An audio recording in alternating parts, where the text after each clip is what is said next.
يوم غربت الشمس، وفاة الرسول صلى الله عليه وسلم. يوم مش زي أي يوم. المدينة كانت صاحية بس قلبها كان قلقان. السماء كانت هادية بس الأرض حاسة إن في حاجة ناقصة. 12 ربيع الأول 12 هجريا. اليوم ما كانش زي أي يوم في المدينة المنورة. الهواء كان تقيل مش زي كل يوم. الشمس كانت طالعة بس نورها كان باهت وكأنها عارفة إن في حاجة عظيمة هتحصل. الناس كانت ماشية ببطء. الهمس كان أكتر من الكلام، والقلوب ما كانتش مطمنة. من أيام ورسول صلى الله عليه وسلم كان مريض، لكن عمر ما كان حد يتخيل إن الوجع ده هيكون هو رسالة الوداع. كان النبي من شدة وجعه بيغمى عليه أكتر من مرة في اليوم، حتى دعا نسائه واستأذنهن في أن يمرض في بيت عائشة بنت أبي بكر. انتقل إلى بيتها يمشي بين الفضل بن العباس وعلي بن أبي طالب. دخل النبي بيت السيدة عائشة رضي الله عنها. البيت كان هادي، هدوء يخوف. الستارة كانت مسدولة وصوت أنفاس خافتة جاية من جوه. الرسول صلى الله عليه وسلم كان نايم في سريره، وجهه كان شاحب شوية لكن والله كان مليان نور عمره ما اتشاف في بشر. كان الصحابة بيتناوبوا عليه، كل واحد يدخل يبص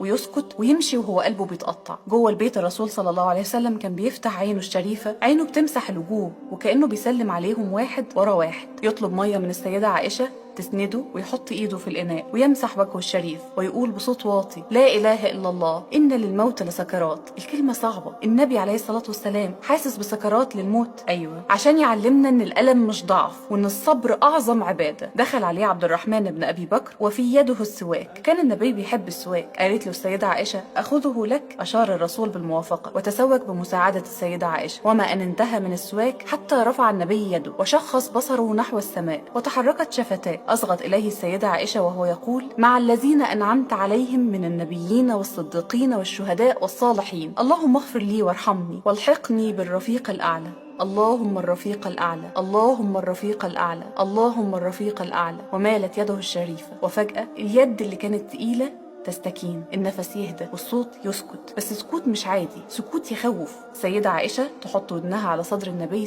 ثواني أطول من العمر كله، وبصوت مكسور تهمس: قبض رسول الله صلى الله عليه وسلم. الكلمة خرجت بس محدش كان مستعد يسمعها. البيت كله انفجر بالبكاء، مش صريخ، نحيب مكتوم، وجع محترم. بره الخبر خرج زي النار. المدينة اتقلبت، ناس وقعت من طولها وناس سكتت ومات الكلام جواها، ونساء ضربت على صدورها، الكل في حالة صدمة. بره سيدنا عمر بن الخطاب واقف مشدود، وشه أحمر وملامحه كلها مستنفرة، قلبه بيدق أسرع من العادي. الناس بتقول: الرسول اشتد عليه المرض، الرسول قد مات، رسول الله قد مات، سيد هذه الأمة قد مات، الرجل الذي بعث فينا قد مات. واتملت المدينة بالحزن. سيدنا عمر بن الخطاب تغلب دموعه كلامه: والله ما مات رسول الله وليبعثنه الله. ويطلع سيفه ويقول بصوت عالي: اللي هيقول محمد مات اقطع رقبته، ده حي وراجع. سيدنا عمر كان رافض الفكرة، وده مش عناد، ده حب يخلي العقل يعطل، ومش إنكار بس صدمة. كان شايف الدنيا ما ينفعش تكمل من غيره. ثم جاء أبو بكر مسرعا، كشف عن وجه النبي، قبله وقال: بأبي أنت وأمي، طبت حيا وميتا يا رسول الله، أما الموت التي كتبها الله عليك فقد ذقتها، ولا موت بعد اليوم. خرج أبو بكر وخطب بالناس قائلا: أيها الناس، ألا من كان يعبد محمدا صلى الله عليه وسلم فإن محمدا قد مات، ومن كان يعبد الله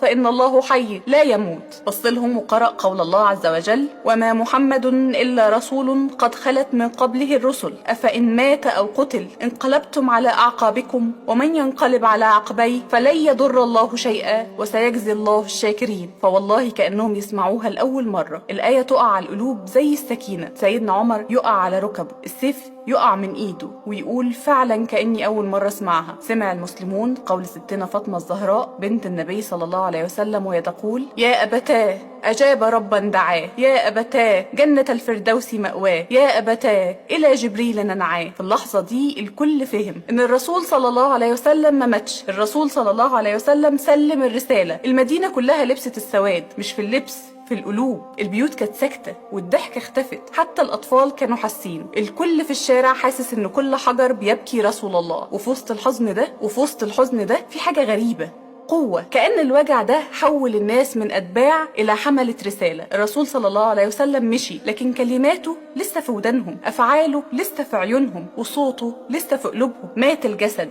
بس المنهج عاش. وساعتها فهمنا إن العظماء ما بيموتوش يوم ما بيرحلوا، بيموتوا يوم ما ننسى اللي عملوه. الصحابة مش عارفين يعملوا ايه، يدفنوا مين، ازاي، فين. حتى في موته علمهم. اتدفن النبي في المكان اللي مات فيه عشان يفضل قريب من اللي حبهم. ما كانش فيه صراخ عالي، كان فيه بكاء مكتوم. رجالة كانت بتفتح بلاد، بتمسح دموعها في هدوء عشان اللي مات مش اي حد. اقبل الناس يوم الثلاثاء على تجهيز النبي. قام علي بن ابي طالب والعباس بن عبد المطلب والفضل بن العباس وقثم بن العباس واسامه بن زيد وشقران مولى النبي بتغسيله وعليه ثيابه. ثم رفع الصحابه فراش محمد صلى الله عليه وسلم الذي توفى عليه في بيت عائشه. حفر ابو طلحه الانصاري قبرا تحته. ثم دخل الناس يصلون عليه ارسالا. دخل الرجال ثم النساء ثم الصبيان ولم يؤم الناس احد. ثم أنزله القبر علي والعباس وولداه الفضل وقسم. ورش قبره بلال بالماء وكان يبكي. ورفع قبره عن الأرض قدر شبر في جوف الليل من ليلة الأربعاء. سيدنا محمد صلى الله عليه وسلم ما اتدفنش في الأرض، لكنه اتزرع في الضمير. ومن يومها والدنيا عمرها ما كانت زي قبلها. ما كانش الوداع نهاية، ده كان امتحان. هل هنحب النبي بالبكاء عليه ولا باتباعه؟ اتقفلت عين النبي محمد صلى الله عليه وسلم، لكن فتحت عيون أمة كاملة تشوف الطريق وتمشي عليه مهما كان طويل.